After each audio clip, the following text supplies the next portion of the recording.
Hey guys, welcome back to another great episode of Conversations That Lead to Greatness. So today's topic, we're talking about marriage and debt, okay? Marriage and debt. So let's get into it. This is Conversations That Lead to Greatness.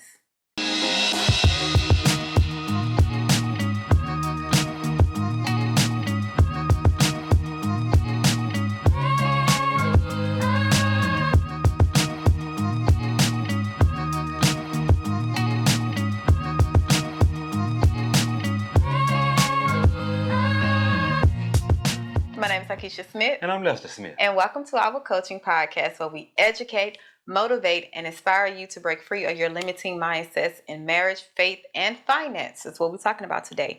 That hinders your ability to create the life you desire. Okay? So marriage and debt. How does the two get submerged together?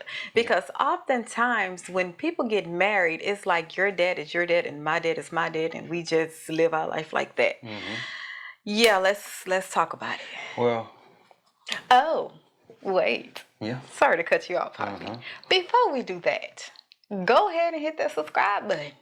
Go ahead and subscribe to our YouTube channel. As you can see, we committed to this thing. You know what I'm saying? This is what we do. Okay? No. Go ahead and push that subscribe button if you haven't already. And if you've been watching our videos, we highly appreciate it. We thank you, and don't take it lightly. Okay? Now back to your regular schedule program. I don't know why she gotta be so theatrical. I am. That's what we do. You know what I'm saying? And, I had to let you know I'm still hood. What? Hey, but she ain't never lived in the hood though. Hey, Hey, guys. we already had a video on that. We ain't going back to this episode. Marriage and debt. All right. So, Yes. the reason I wanted to come and talk about this topic is because a lot of people feel as though when you get married, we just married on paper. We just married on paper, and forget the covenant and all that and this and that and your debt is your debt. We just in the house together. We just partners. We not 100% into this thing. Yes. It's Yeah. just a piece of paper. Just a piece of paper. Yeah. We So- committed to each other though. I don't even know we committed to each other. That's what it. I hope they will say Are we committed commit. to each other? When you say, We in the house and we living in the house as two separate entities. oh no, we're committed to not cheat on each other. I guess you can say That's that. the. Why else would you get married? Not even for in most cases. Not even in that case either. Okay. in some of these marriages, but Okay. yeah. So we're in the house and we living as two separate entities. But I got a rude awakening for you. When y'all get married, that debt is combined. All that child support that you owe. Oh man, I don't know where it popped up. I'm gonna tell you where it popped up. I had a coworker. At my previous job, and they hit him with child support. Right? I forget exactly what happened. Either he stopped working or he wasn't working. Well, when he wasn't working, they would take the money from his wife's check. Yes, because they filed income tax together. Yeah. So they would take the money from his wife's check. So guess what happened? He went an extended time without working, and so they kept hitting her check. So the money, he ain't got no money coming in, and they hitting her Taken check. from hers. So they got a divorce. I'm quite sure. They got no, they stayed together. Oh. They got a divorce because she can have them stop taking money out of her check, so they still live in the same house. And they went down and got a divorce because of that. So that way they wouldn't keep hitting her check. I'm like, bro. Instead of you going to get another job or something. Instead of him going to get another That's job. what I'm saying. Finding some kind of way to pay that child support. Or cut some yards or something. You know. And it ain't the first time I heard that. I know. I've heard that in multiple cases. But even in that case, because you have some people that are married, but they filed separate. It be the case because when somebody owed child support or whatever, and they don't want, to take out. No, they still got to pay. No, if you separate. No, you still got to pay. No, I'm saying they still have to pay, but it won't be. Say, for instance, you have a man that still owes child support. They're married on paper, but they've been filing separate. They got married, but they never filed jointly together. First of all, that's illegal. It is, but we know that. Yeah, it's illegal for you to file separate, even though you're married. Yeah, You're we supposed to know file that. jointly. Yeah, we know. Okay, so if them people ever catch you, They don't care about that. They don't care. No, They don't care. like you forgot who we talking about. But in some states, Yeah. even though you can't, if you marry, you can't file separate. I think Texas is one of the few places where you can do that. I'm not for sure. I don't know. Don't take this as legal advice. No, that's my please. disclaimer. Go find out for yourself and all that good stuff. But yeah, if your potential spouse, your fiance, got a lot of child support coming out of his check, or got a lot of he owe a lot of back child support, I suggest you don't get married, or y'all figure out a way to work through it where y'all can get it paid off together. Yeah. Because we got to think about financial struggle and financial strain is part of the reasons, one of the reasons why people get divorced. That's the number one reason. Yeah, or end up in divorce because of financial burdens or financial strain on the marriage. They're so focused on the financial part and not focused on each other, and then you grow apart. Yeah. And then you blaming each other. Well, you need to do this. You should have made this money. You should have did that. So today I just want to come and just kind of talk about how to overcome debt in marriage, and what are some ways you can do to kind of flip your mindset about the way you look at that in a marriage. Because it's easy for you to look at it as individual. This is my debt. This is my student loan. This is my car note. This is my credit card bill. Now the other person say, no, that's yours. That's yours. Well, yeah. That's yours. Especially if they ain't got a lot of debt. Yeah. If I don't have a lot of debt, you got all that debt. That's your stuff. That's your stuff. Yeah. No, it don't work like that. We need to sit down together and work through how we gonna pay this off together. Exactly, because it's gonna it affect both of us because we are in a marriage and we are one. Exactly. And I think once you understand that it affect both of us, it might not be at this moment, at this point in time, but in the future it's gonna affect both of y'all. Yeah. Because when y'all try to go and apply for something, somebody's credit is not right, or got some kind of issues with the credit, and now you can't get your dream house, or now you can't get a loan, or now you can't get the property or the acres. You know what I'm saying? So you remember you used to be trying to compete with me on the credit? Yeah, I know. Hey, but they made me get my ish together. She was trying to compete with me on the credit. And the crazy part about it, everything was on my credit. She didn't really have nothing on her credit. But I started putting it on my credit.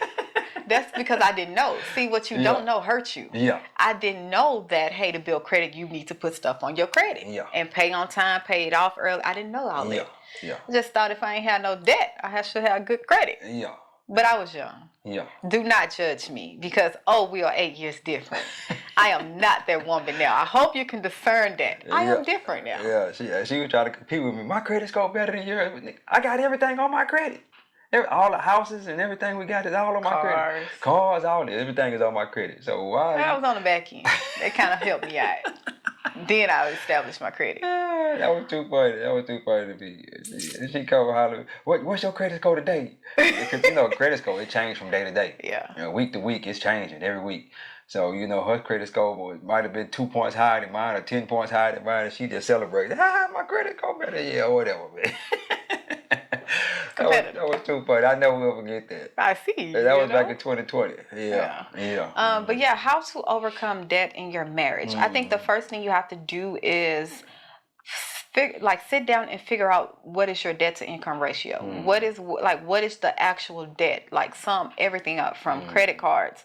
And I think you want to put in categories because you got the credit cards and the student loans, and then you have the house, the mortgage, the car, and then you also have your daily expenses or whatever. So you want to put in a category, and we recommend the Dave Ramsey because that's what got our finance together. And the financial peace makeover. Peace University. Yeah, financial peace university. There you go. And that's for beginners. If you're a beginner trying to get your debt under control, tackle that mindset first. Yeah.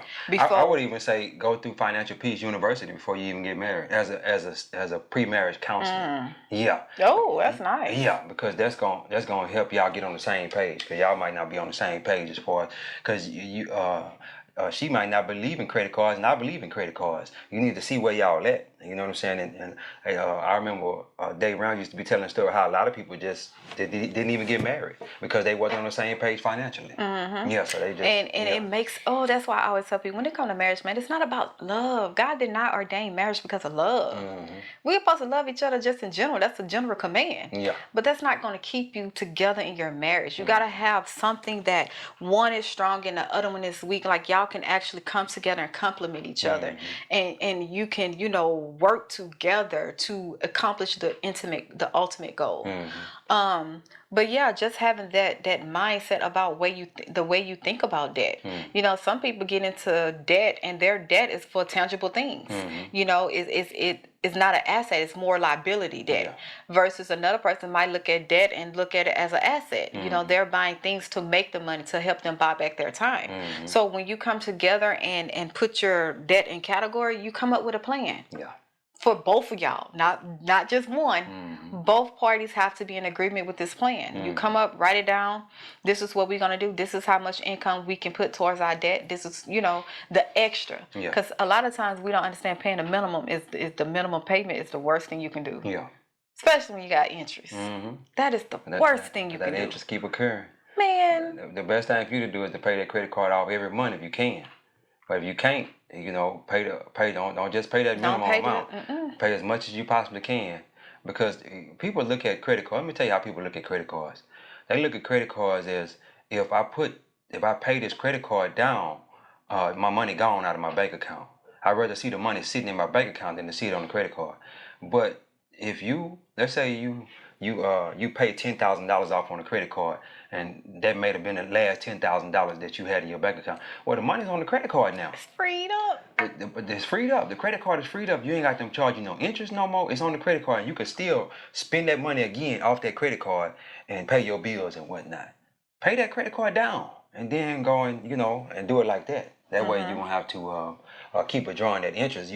A lot of people would rather be $10,000 in debt on that one credit card, and it's zero. They don't have no money to spend on the credit card, and it's at max. They at their max, and their credit score keep going down because they at the max.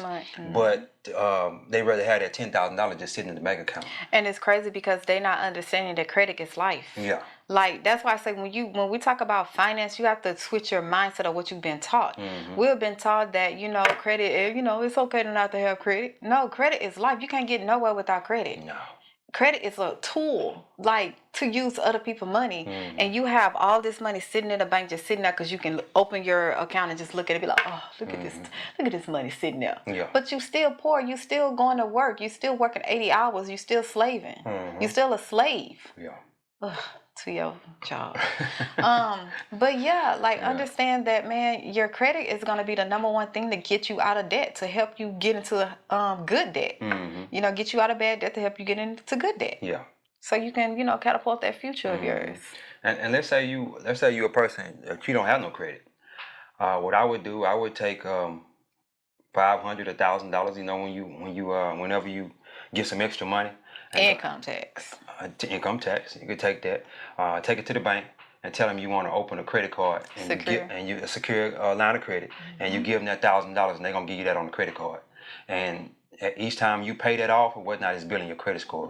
It's building your credit score because credit cards is the number one thing that can change your credit score the fastest. Yeah. It's the number one thing.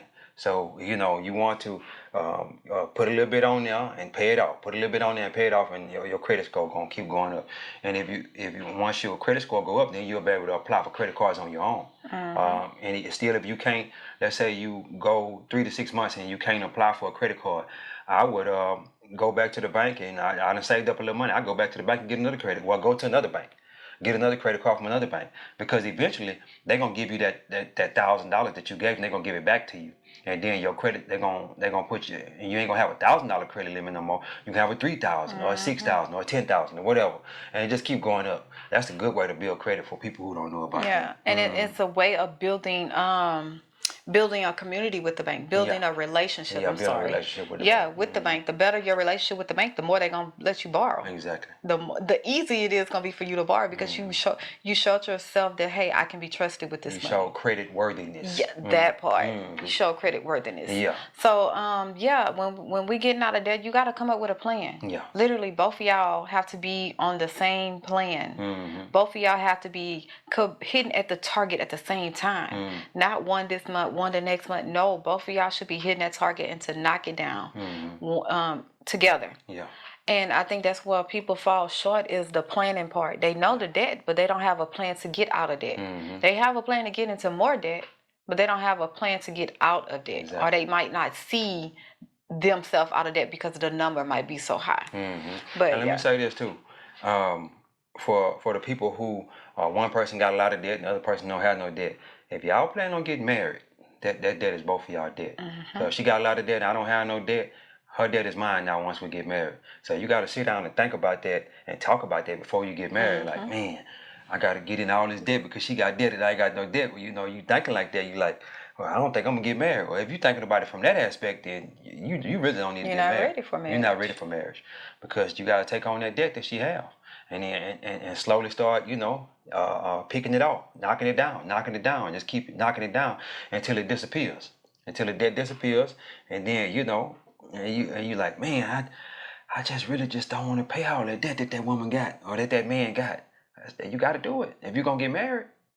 You got to do that. You got to do that. Y'all got to sit down and talk about it and work through it. Work it out. What you got to say? And this is why I always say, if you're dating before you get married, this conversation has to be had about finance. Like the way this person think. What is your debt? What how many student loans you got? Like what is your credit card? What is your finance? Like how do you think about money? Yeah. That's the conversation you need to be having instead of this love, you gonna love me forever through the good and bad. Yeah. But hey, what is your mind frame, your mindsets, the way you think about money and debt? Like, I need to know that because, especially for a woman, Yeah. to be submissive to a man. To a husband? To a husband, not to you're a right. man, her husband. Praise the Lord, correct me, honey. To be submissive to her husband, Yeah. she have to know that he has a good mindset of leading, especially in the money area, in debt. I mean, in the financial area, he has the mindset of abundance, a mindset of growth, a mindset of, if we get down to the last little penny, I'm not finna sit here and wallow. You finna get out there and get to work, go get to hustle and do something to have that mindset. And I think that's kind of, I don't want to go into this topic, but I got to. I think that's kind of why we fall short on the 50-50 thing. And what I noticed is, this is what I noticed. It's crazy because I was trying to comprehend it. Yeah. I noticed that a lot of people have that lack mindset. They don't have that mindset of abundance. They don't have a mindset that I can go out there and get whatever I claim or whatever I want. And because they don't have that mindset and because they don't want to do the work to become, they settle for 50-50 because it's easy. It's better for both can carry the load. Yes, true enough. True enough. But as a man, God gave y'all capability of work. God gave y'all a strength that we would never possess, no matter how much. Y'all even make, as men, we can do the same job. Y'all will make twice as more as a woman. And we doing the exact same job. Yeah. That's for one. Second of all, God gave y'all the mind to create and to work because it is in your nature. That means create multiple streams of income. Yeah. I realize people don't understand the multiple streams of income. They're looking at relationship as from a aspect of I gotta work for my money. I got a slave, not knowing that you would never, even if two people is carrying the load, you would never be enough in America. Yeah. It will never be enough. Yeah. You will always live paycheck to paycheck. You will always live Peter to pay Paul. Rob Peter to pay Paul. Yes. Even with two streams of income, even when your wife is, y'all going 50-50. You know what I'm saying? Because that's inflation and that's the way America, it's just the way it is, right? So the whole thing you have to flip about that is multiple sources of income. Both of y'all. Yeah. In a marriage, think about multiple sources. What can we do to bring in another stream of income? Even if it was like, I remember I had Cake Fantasy Studio. Yeah. I would start baking cakes before I opened my salon. I said, shit, I'm finna slang cakes. Yeah. If I can I'm creative. I know my talent is in my creativeness. It's in my hand. Yeah. I can look at something and bam, try it, get it done. So I started selling cakes. That was a stream of income. Did we need it? No. But hey, it helps. Yeah. For me, if I want to spend some, I don't have to go to him. Yeah. Yeah. But having that multiple streams of income mentality, that is the switch. Yeah. That's what I realized. When you talk about 50-50, I understand, yes, trust me, I understand the argument on both sides. But the switch is, it's either for you or if it's not. Either you understand that you would never become a millionaire, which not never. It's very rare that you become successful financially with just one stream of income. Yeah. Because think about this. Mm-hmm. Am I babbling? No, go ahead. Think about this. You have two incomes, right? 50-50. Y'all going 50-50, right? The man get hurt or the man get fired. Now the financial strain is on this one source, this woman that it was never meant to bear this burden. Yeah. Right? So now you looking at her to, hey, man, you got to bring this money. You got to bring this money in. That's not fair. Yeah. So imagine if y'all had two sources of income, right? And y'all had some stuff on the side. He loses his job, but guess what? Now he can go full time on the side hustle. So now the financial stress is not on the woman, who is never meant to build this. She's meant to be at home to cultivate and nourish her children. She's never meant to be outside this house like that. Yeah. So that's how I had to look. I'm like, we have to look at it different. Yeah. But keep going. But a lot of people don't know what a multiple stream of income is. What it even look like. So I'm gonna break it down for you. Give you a little bit so that way you can y'all can because that's what I want. I want every household to have multiple streams of income, especially if you're married. Have that multiple streams of income coming in. So I worked the same job for 20 years. Me and her got together probably when I was at the job for maybe 5 years. Yes. But even when I was at the job, I was selling socks. I was selling cologne. I was DJing on the side. People would give me that was when the iPods were real popular. I had so much music on my laptop, I would fill that iPod up and charge them $50 to fill that iPod up. You know, all the different stuff like that. So I always had hustle in me. And then when me and her got together, she was working at the airport. She's working at the airport, and there go another stream of income. So we got all these streams of income coming in. And then in 2010, I started investing in the stock market. I got a Roth IRA. She got a Roth IRA. So there go another stream of income coming in. The only thing that I'm kind of upset that I didn't do in 2010 when we got married is to start investing in real estate. I didn't start investing in real estate until 2020, 10 years later. But if I'd have started that a whole lot earlier, we would have been a lot more well off than we was. You know what I'm saying? But yeah, we had those multi, and that's what put us in a great financial space. Because we had all that income coming in, and she'll tell you, I'll jump off the job hustle and come home and get on my eBay business. I had an eBay business. I sold socks and cologne and stuff on the job. Oh, you sold CDs and CDs too. CDs too. He don't do that. I don't do that no more. But that was illegal piracy. But I was selling CDs on the job. You know, I ain't afraid to admit that. You know, but I was doing that, and like I say, I was filling iPods up for people, and also filling them. Then when they came with the disk drive that you put in the car, because all the cars they stopped having USB. Well, when they stopped making the CD players in the cars, I was filling USBs up for people and doing it like that, and charging them $20 for a USB. And I already had all the music in a certain file. So when I come back and put that music in and drop it in there, I ain't had to sit there and just keep putting music in there. I just made a file, so that way I just drop it in there and I charge them $20, and it only take me 3 minutes to do it. I just press it and then drop it in there. But I had so many different side hustles going on, and that was multiple streams of income. Multiple streams, and that's what put us in the financial situation we're in right now today, because of the multiple streams of income. And you have to think about it, when we say multiple streams of income, don't complicate it. Like, don't think you got to go out there and get another job, or go out there and get 2, 3, 4 jobs. No, but whatever you have, he worked with what he had at home that was already he was going to use, already he was doing. He just put an income on it. He just put a price on it. As for me, I knew my talent.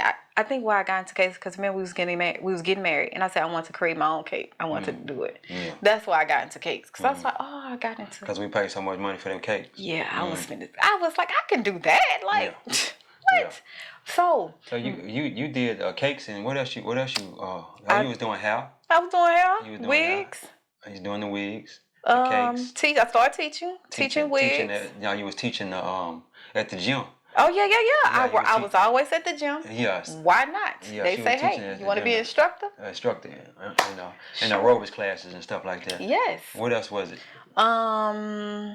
Wigs teaching. You was teaching how to do the wigs? Yes. Yeah. That was it. Yeah. So, there's always been multiple streams of income in this house. And it's all about what you already know how to do. Yeah. Like stop shunning down your talent.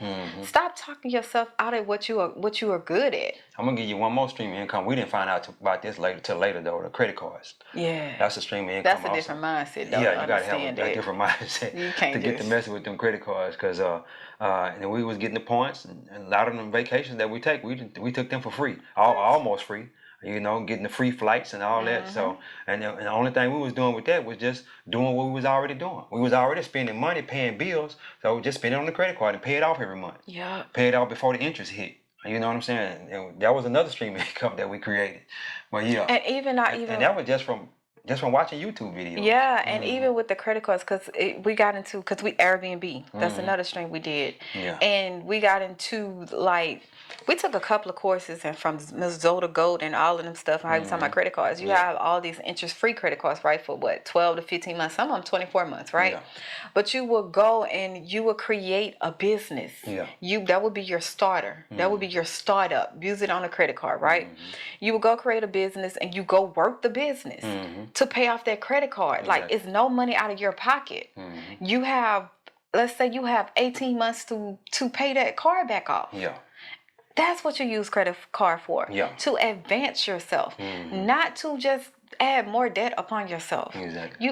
You do credit card, use it smart, man. Listen. Yeah. Debt, you're gonna be knocking that debt down because you're looking to get out of debt. You're looking to increase. Yeah. You're looking to bring value to your life. So yeah. I'm gonna give you another stream of income, the Turo thing. Let's say y'all only have 2 cars between you and her. Well, rent her car out on the weekend.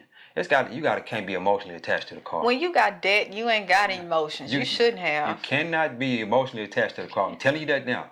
Because they gonna come back to the car. It might be junky in the inside, dirty in the inside, or whatnot. And you emotionally attached, you gonna be going, man, they messed my car up in the inside. And all you gotta do is go vacuum it out. That's all you gotta do. But look how much you just got deposited into your account. Exactly. You done made $100, $200 on the weekend. Just rent your car out and y'all ride together on the weekend, go to church or do whatever y'all do on the weekend and just rent that other car out. And if y'all both sitting at home for the weekend, y'all can rent both cars out. Well, I ain't gonna say rent both of them out because you might have an emergency. You have to go somewhere or something. Hire your car. The people that do the rent it out for a week. Or even better, if you got good credit, just go get a car, a cheap little car.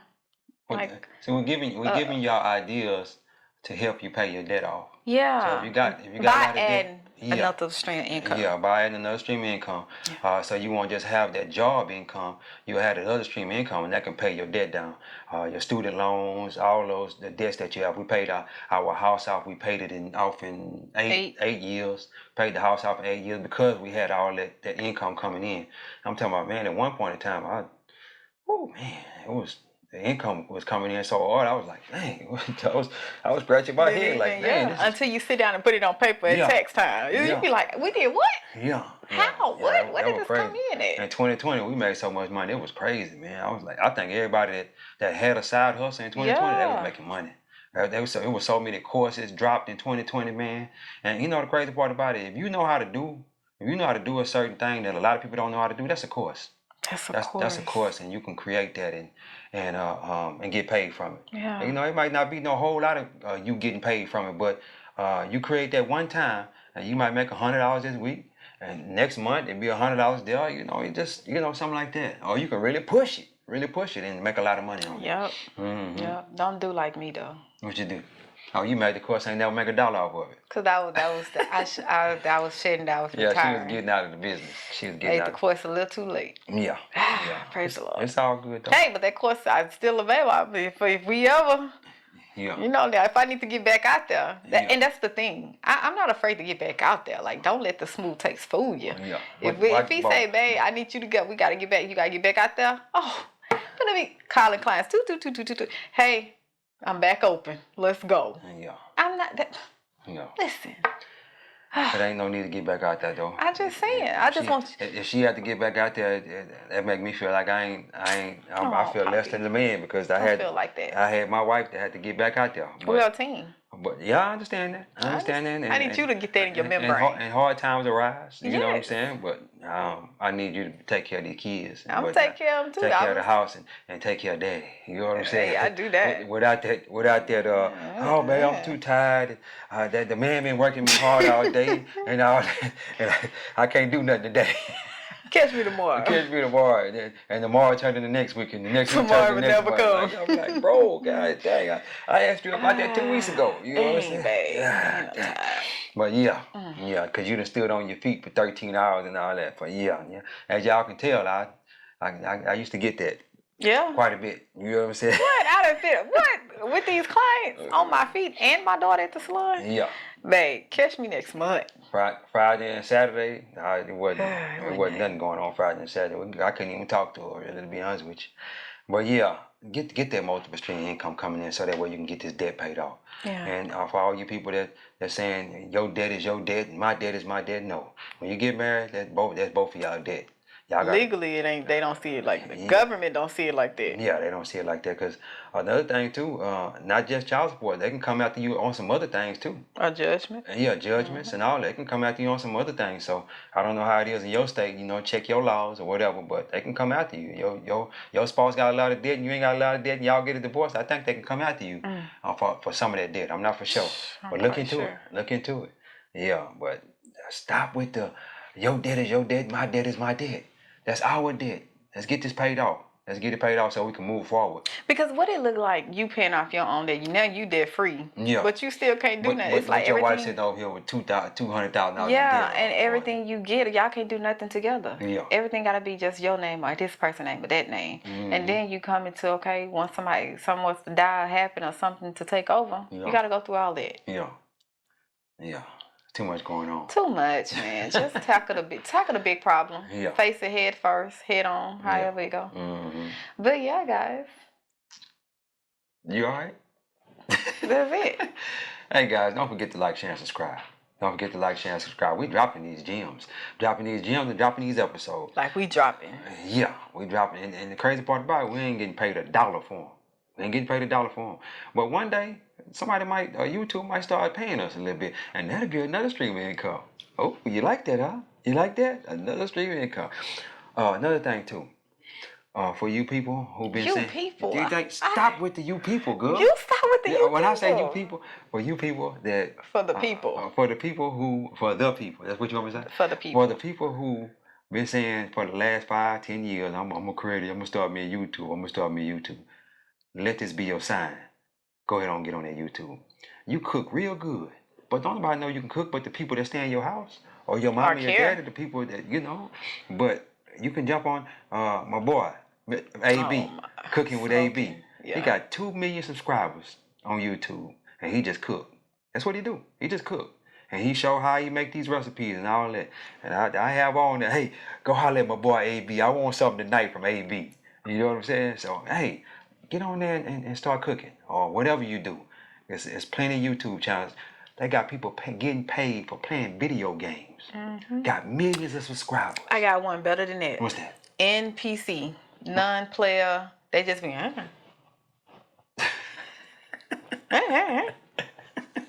They do this for hours, literally. Non-player something. NP something. And another thing, our kids. My daughter, 7 years old, and the 3-year-old, they sit and watch this lady play with these toys all day. And she got 2, 3, 4 million subscribers, and she just play with toys all day. And the people send her the toys for free and let her play with the toys. And these kids just sitting there watching her play with the toys. So, hey, let that be a lesson to you. What's your reason again for having one source of income? Exactly. Oh, I know. They giving money away out here. You don't want it. As bad as you want it. You don't want it. You don't want it, huh? It's so easy to have multiple streams of income. Yeah. Literally. It really is. It really right is. now? Yeah. So many ways you can make money. There's so many ways. No. All right. That's it, guys. Thank you for joining us for another great episode. Now it's time to get paid. That's how it goes. Yeah, but anyway, guys, don't forget to like, share, and subscribe. I done said that before, but we're going to close it out for sure this time. God is good. Yeah. Life is good. When we look good, we feel good. We live in a life of abundance. Peace. Bye, guys.